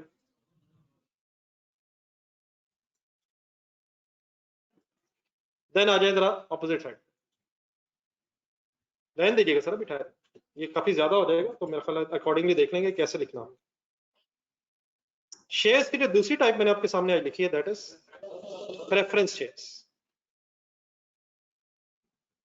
बिफोर वी मूव ऑन, सबसे पहले इन वर्ड्स में जरा डिफरेंशिएट करें। मैंने लेफ्ट साइड पे लिखा है ऑर्डिनरी शेयर्स, आम शेयर्स, और राइट साइड पे बढ़ गया प्रेफरेंस, खास शेयर्स। ये जो शेयर्स अब मैं डिस्कस करने लगा हूं, प्रेफरेंस शेयर्स, इनका नाम प्रेफरेंस इसलिए पड़ा है क्योंकि preference share holders has preference over the dividend payment as well as preference over repayment of the principal amount over the shareholders, over the ordinary shareholders. Preference share holders को ordinary share holders पे दो preferences हैं। Number 1, dividend भी उन्हें पहले मिलता है, और उनके पैसे भी अगर रीपे करने की वक्त आ जाए तो पहले रीपे किया जाता है। तो किसको किस पे प्रेफरेंस है, इसलिए नाम प्रेफरेंस है। प्रेफरेंस शेयर होल्डर्स को ऑर्डिनरी शेयर होल्डर्स पे प्रेफरेंस है, किस किस एंगल से? डिविडेंड के एंगल से और रीपेमेंट के एंगल से। इसलिए प्रेफरेंस एक वर्ड है, लेकिन डेफिनेटली भी बात पूरी नहीं। प्रेफरेंस शेयर्स की भी दो टाइप्स है। Redeemable preference shares. जिससे आपने ये लफ्ज बोला, मुझे खतरा महसूस हुआ है कि आप लोगों ने शायद ये पहले सुना हुआ है। मेरे लिए बड़ा आसान था अगर आपने पहले ना सुना हो, लेकिन ये जो मेरा खतरा पड़ा है कि आपने सुना हुआ है, ये मेरे लिए ज्यादा प्रॉब्लमेटिक इसलिए हो जाना है क्योंकि आपका ख्याल है कि आपके जहन में है और अनफॉर्चुनेटली वो सही तरह जहन में नहीं होगा। इसलिए मेरी रिक्वेस्ट ये है कि अगर किसी के जहन में ये वर्ड्स आ गए हैं तो यकीनन मुझे गौर से सुनिएगा। अगर मैं गलत कहूं तो मुझे रोक लीजिएगा, लेकिन अगर मैं सही कहूं और आपको याद ना आए तो काइंडली मान लीजिए। आई होप कि मैं सही समझा सका हूं। याद नहीं आए और ये भी गलत है तो काइंडली ये ना कीजिए। There are two types of कौन से shares? Redeemable preference shares and irredeemable preference shares. सबसे पहले ये जो वर्ड आ गए हैं रिडीमेबल इररिडीमेबल, इनका जरा मीनिंग को फाइनल कर लेते हैं। रिडीमेबल का बेटा मीनिंग होता है रीपेएबल, और देयरफॉर फिर इररिडीमेबल का मतलब हो जाएगा नॉट रीपेएबल। रिडीमेबल मींस क्या है? रीपेएबल। रीपेएबल के लिए रिडीमेबल वर्ड आता है। ये वर्ड हमने सुना था redemption. Redemption statement of changes in equity, सवाल नंबर 300 पर ढूंढना है, ढूंढ के पेज नंबर बताया रखें। रिडम्पशन वर्ड आ गया। रिडम्पशन, रिडम्पशन से रिडीमेबल नहीं वो काइंडली तरह ढूंढ लीजिएगा पेज नंबर को, बता पेज नंबर 69 बताया जा रहा है। क्वेश्चन नंबर 3 से ऊपर एक रिडम्पशन ऑफ शेयर्स वर्ड था, वहां आपने उसका मीनिंग लिखा होगा। रीपेमेंट शायद, रीपरचेज, रीपरचेज, रीपेबल। तो रिडम्पशन ऑफ शेयर्स है तो रीपेबल शेयर्स है, शेयर्स की रीपेमेंट। यहाँ जो रिडीमेबल वर्ड है इसका मीनिंग हो जाएगा, वहीं से वर्ड लिखना शायद रीपेबल। बस बस बस बस बस बस बस वापसी वापसी वापसी वापसी। रिडीमेबल प्रेफरेंस शेयर्स का मीनिंग क्या बना? प्रेफरेंस शेयर, इन प्रेफरेंस शेयर्स के पैसे वापस करने होंगे, और अगर इररिडीमेबल वर्ड आ जाए तो वापस नहीं करने होंगे, नॉट रीपेबल। अगर मैं कहूं रिडीमेबल प्रेफरेंस शेयर्स वो प्रेफरेंस शेयर्स होते हैं जिनके पैसे वापस करने होते हैं, तो क्या ये वही करेक्टरिस्टिक तो नहीं है जो लोन की होती है? हिम्मत, लोन क्या होता है? रीपे करना होता है। और अगर मैं कहूं इररिडीमेबल प्रेफरेंस शेयर्स में इररिडीमेबल का मतलब है नॉट रीपेबल, तो क्या इसकी करेक्टरिस्टिक ऑर्डिनरी से मिलती जुलती तो नहीं हो गई है? लेकिन अब आ जाए, ये रिडीमेबल प्रेफरेंस शेयर्स की पूरी करेक्टरिस्टिक्स क्या है? रिडीमेबल प्रेफरेंस शेयर्स का भी डिविडेंड होता है, लेकिन डेफिनेटली उसे फिर बोला जाता है प्रेफरेंस डिविडेंड। आपके जहन में क्वेश्चंस आ रहे होंगे, आने चाहिए, लेकिन प्लीज मेरे इधर चांस नहीं, शायद सारे एड्रेस हो जाए, कोई रह जाएगा फिर इंशाल्लाह डिस्कस कर लेते हैं। प्रेफरेंस शेयर्स अगर रिडीमेबल है तो उन पे भी डिविडेंड दिया जाता है, जिस तरह ऑर्डिनरी शेयर्स पे डिविडेंड दिया जाता है, लेकिन उस डिविडेंड को फिर आप बोला जाएगा प्रेफरेंस डिविडेंड। प्रेफरेंस डिविडेंड जो होता है ये फिक्स होता है, इसका कोई ना कोई रेट डिसाइड होता है, 10%, 12%, 13%। ऑर्डिनरी शेयर्स की तरह ये वेरिएबल नहीं होता। वेरिएबल क्या होता है? चेंज नहीं होता। अगर 10% डिसाइड हुआ तो हर साल फिर 10% ही मिलेगा, 12%, 15%, इस रेंज में नॉर्मली ये फिक्स होता है। क्या ये करेक्टरिस्टिक भी लोन से मिलती जुलती है? क्या लोन का इंटरेस्ट रेट फिक्स होता है? नंबर 2, प्रेफरेंस शेयर्स की जो कैपिटल है, प्रेफरेंस शेयर्स की जो अमाउंट है, अमाउंट ऑफ प्रेफरेंस शेयर्स,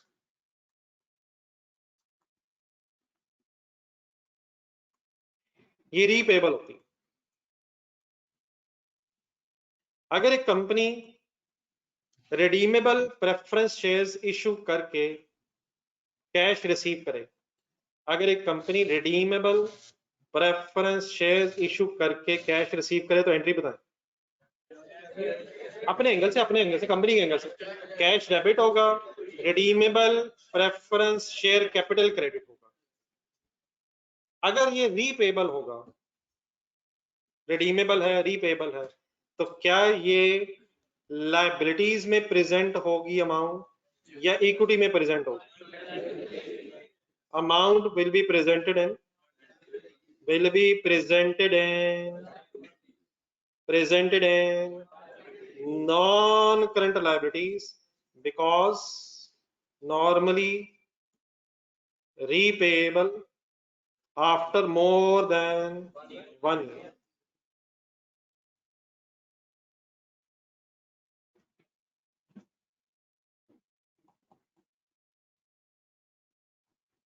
इसे लाइबिलिटीज में क्यों लिखा जा रहा है? क्योंकि पैसे रीपेबल हैं। नॉन करंट लाइबिलिटीज में मैंने क्यों एम्फसाइज किया है?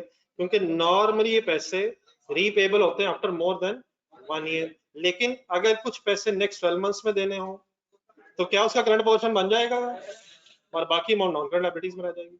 लेकिन अगर सारे पैसे ही मोर देन 1 ईयर के बाद पे होने हैं तो फिर सारी अमाउंट नॉन करंट लाइबिलिटीज में। नॉर्मली स्पीकिंग आम हालात में नॉन करंट लाइबिलिटीज में अमाउंट इसलिए आती है कि जनरली ये लॉन्ग टर्म पैसे होते हैं, लेकिन होते रीपेबल हैं। एग्रीमेंट में लिखा होता है 5 साल बाद देने, 3 साल बाद देने, 10 साल बाद देने, डिफाइंड होते हैं उसी तरह जिस तरह लोन में डिफाइंड होता है।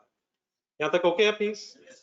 तो यहाँ तक दो कैरेक्टरिस्टिक्स मेन क्या हो गई? नंबर 1, प्रेफरेंस डिविडेंड फिक्स होता है अमाउंट रीपेबल होने की वजह से नॉन करंट लाइबिलिटीज में, क्योंकि मोर देन 12 मंथ्स के बाद इससे पे होना। अब सर इसको अगर यहाँ तक जरा देखा जाए तो यकीनन वर्ड शेयर्स है, प्रेफरेंस शेयर्स है, लेकिन इसकी जो कैरेक्टरिस्टिक्स हैं वो एग्जैक्टली मिलती जुलती हैं लोन से। लोन में क्या होता है? क्या अमाउंट रीपेबल होती है? क्या इंटरेस्ट फिक्स होता है? तो देयरफॉर क्योंकि ये भी लोन की तरह है इसलिए लोन के पैसे भी लायबिलिटीज में आते हैं, प्रेफरेंस शेयर्स के पैसे भी लायबिलिटीज में आ गए। सिमिलरली अब जो इंटरेस्ट होता है लोन का वो कहाँ होता है? फाइनेंशियल चार्जेस में होता है। फाइनेंशियल चार्जेस कहाँ होते हैं? कहाँ होते हैं? कहाँ होते हैं? प्रॉफिट एंड लॉस में किस जगह होते हैं? एडमिन सेलिंग एक्सपेंसेस के नीचे होते हैं। उस देयरफॉर क्योंकि ये भी लोन की तरह की चीज है इसलिए ये preference dividend profit and loss में फाइनेंशियल चार्जेस में प्रेजेंट होता है जस्ट लाइक इंटरेस्ट।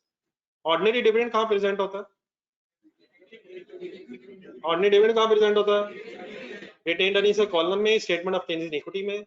लेकिन जब प्रेफरेंस डिविडेंड है, रिडीमेबल प्रेफरेंस डिविडेंड है, ये इसका जो डिविडेंड होता है वो just like interest financial charges में प्रेजेंट होता है इन प्रॉफिट एंड लॉस। ऐसे क्यों हो रहा है? लोन की तरह की चीज है, लायबिलिटी है, और देयरफॉर हम वर्ड यूज कर तो रहे हैं डिविडेंड, प्रेफरेंस डिविडेंड, लेकिन for all practical purposes it is just like interest on loan. Therefore ये जो प्रेफरेंस डिविडेंड है it is presented in किसकी बात हो रही है? किसकी बात हो रही है? किसकी बात हो रही है? किसकी हुई जा रही है? it is presented in financial charges in profit and loss।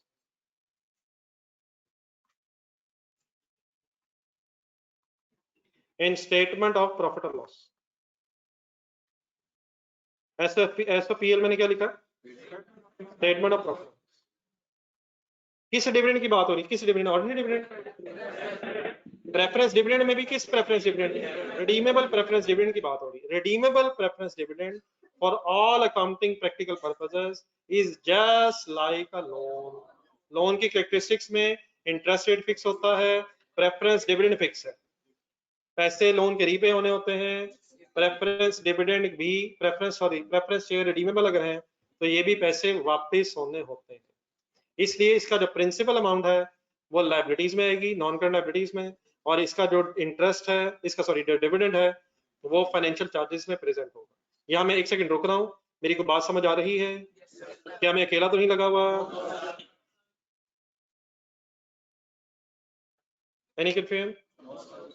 आखिरी बात मैं कर लूँ, फिर आपसे कुछ मैं क्वेश्चंस पूछूंगा और उसके बाद इंशाल्लाह बात लिख के घर जाएंगे इंशाल्लाह। अगर रब ने चाहा तो कल लिख लेंगे। अब आज लास्ट में इंशाल्लाह लिखो, आप लिख के जाना चाह रहे जी सर। अब आगे फाइनली डिस्कशन हमारी इररिडीमेबल प्रेफरेंस शेयर्स की। ये मैंने एक वर्ड ऐसा लिखा है जिससे कि बेस पे मुझे उम्मीद है कि आप कुछ ना कुछ एफर्ट करने की पोजीशन में आप आ गए। सबसे पहली चीज मैं बता देता हूं क्योंकि वो शायद आप इंडिविजुअली नहीं सोच सकते। इसका भी प्रेफरेंस डिविडेंड होगा, नाम प्रेफरेंस ही। प्रेफरेंस डिविडेंड इररिडीमेबल शेयर्स का जो होगा वो भी फिक्स होता है। तो डेफिनेटली ये वाली जो कैरेक्टरिस्टिक है ये शायद लोन से मिलती जुलती है। फिक्स 10%, 15% फिक्स है। ये वाली कैरेक्टरिस्टिक रिडीमेबल प्रेफरेंस शेयर से मिल रही है सर, लेकिन इसका जो अमाउंट, इसकी जो अमाउंट होती है वो नॉट रीपेबल होती है। Amount of preference shares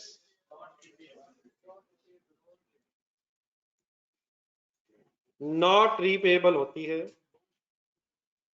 like शायद ऑर्डिनरी शेयर्स। ये जो अमाउंट है therefore amount is presented in equity. मसलन जरा इक्विटी ज़हन में लाएं, इक्विटी के हेड ज़हन में लाएं, स्टार्टिंग पॉइंट के शेयर कैपिटल पे रुके, एक सेकंड रुक जाए, बस यहीं रुके।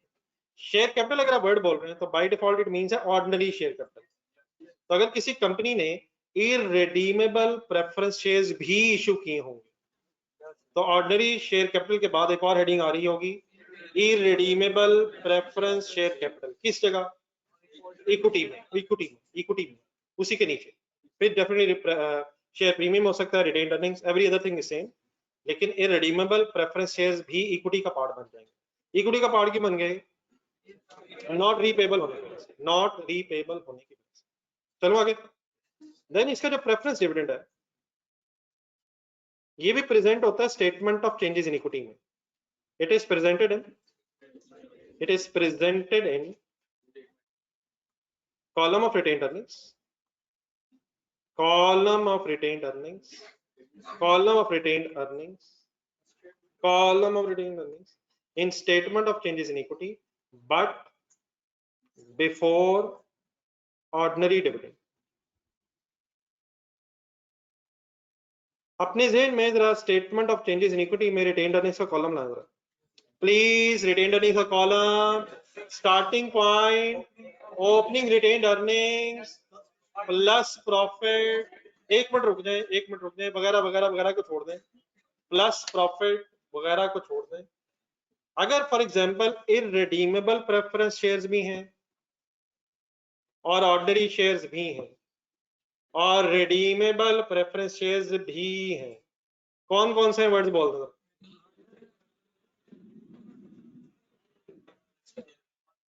मायूसी की इंतहा को साइड पे करके बोलने की दोबारा कोशिश करें।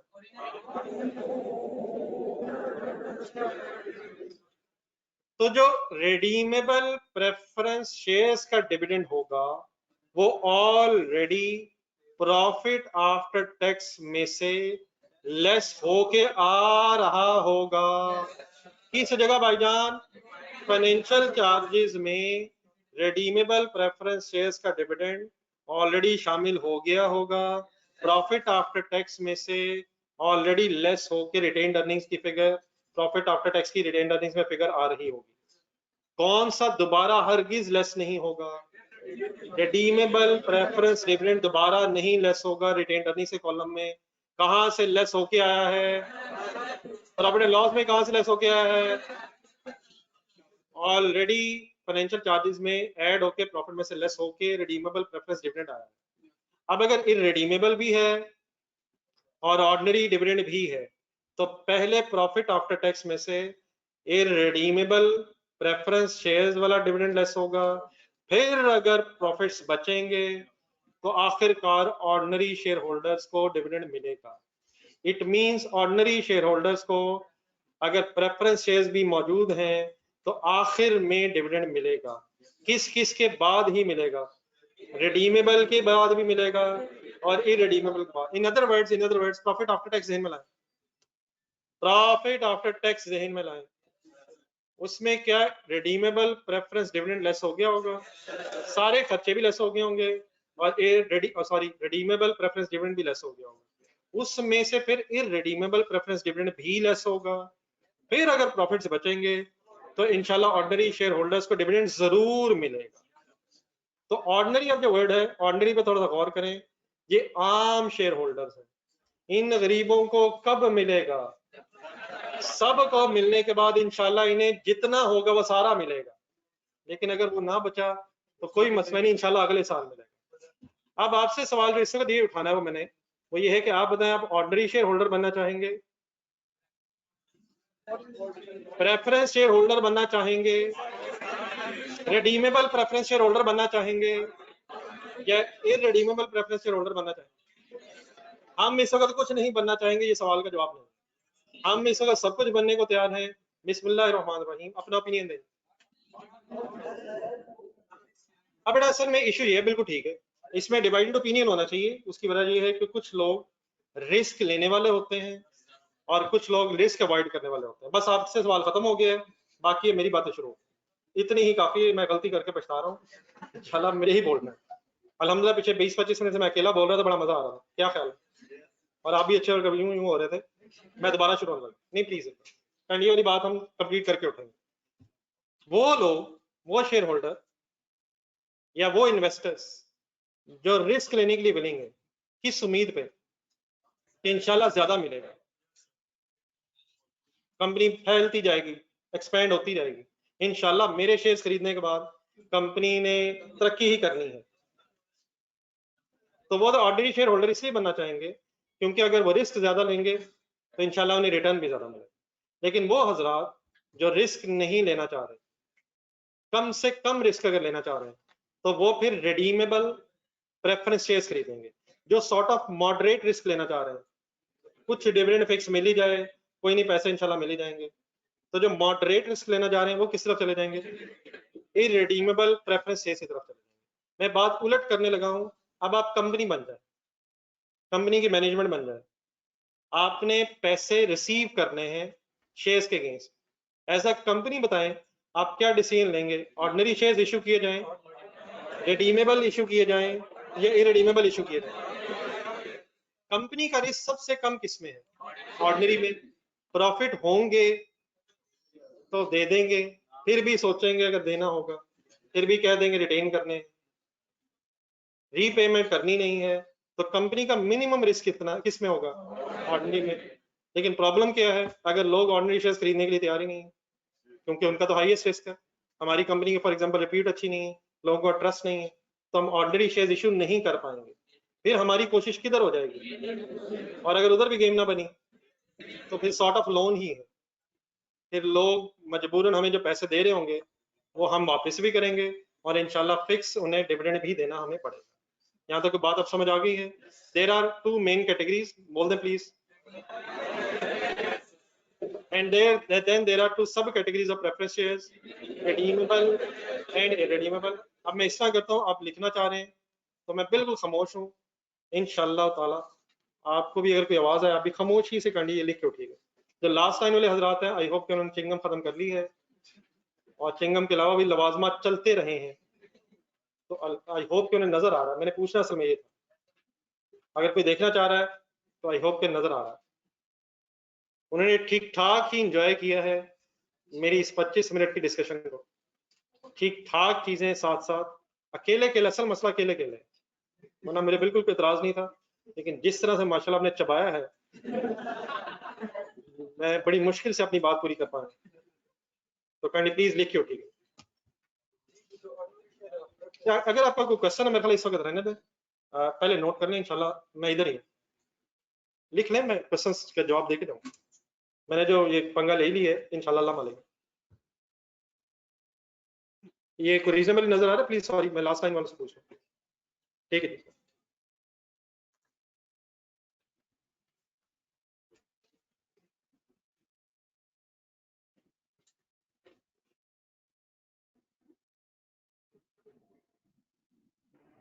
जी सिकंदर साहब, आप थोड़ा सा आगे जा रहे हैं, मेरे ख्याल अभी इसकी जरूरत नहीं है। ये बातें और आगे चलनी है, फिर इंशाल्लाह डिस्कस करेंगे। इस वक्त शायद इस बात का कोई फायदा नहीं होगा अगर मैं कर दूंगा। जहां तक इस वक्त जरूरत है वहां तक कर लें, क्योंकि गेम तो अब ऑन है।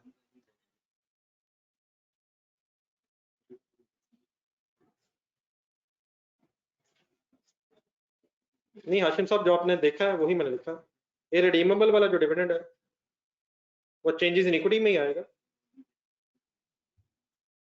फाइनेंशियल चार्जेस में सिर्फ रिडीमेबल वाला है।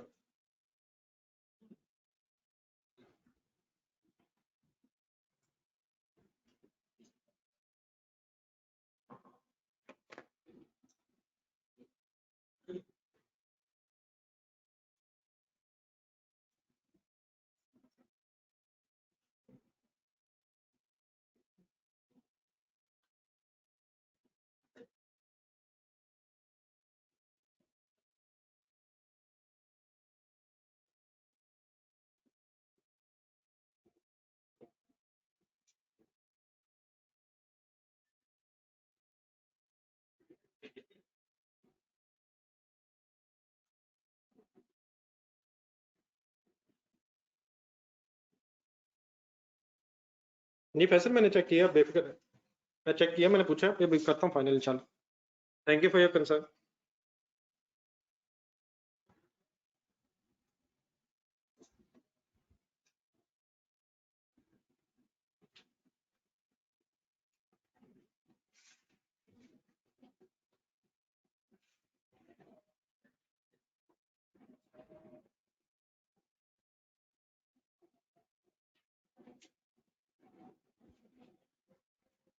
बहरहाल अगर कुछ खा रहे हैं तो चबा के खाइएगा, आप इस वक्त निकलने की कोशिश कर रहे हैं, कोई मसला नहीं, मैं नहीं देख रहा।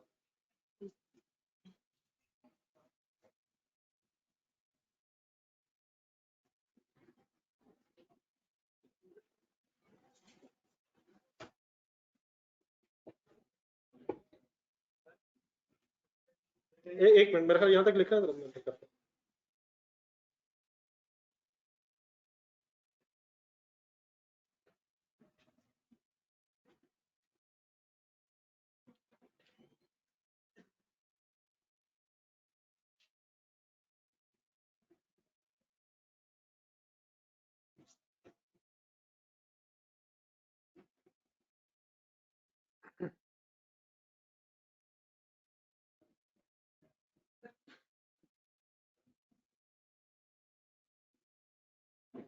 ये फर्स्ट साइड लिखी है, ये लेफ्ट साइड ऑर्डिनरी वाली।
ये ऑनलाइन स्टूडेंट्स काइंडली नोट करके आप लोगों ने बताना।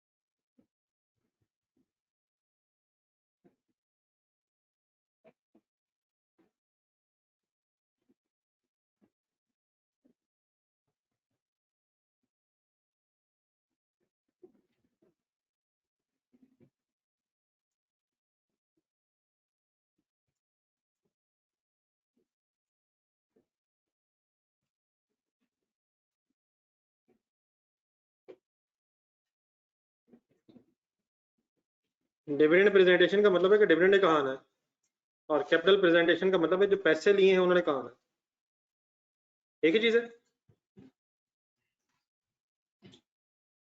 ये ऑनलाइन स्टूडेंट्स नमाज का अगर आपने जाना तो चले जाए, अगर आपने नोट कर लिया तो अल्लाह हाफिज़।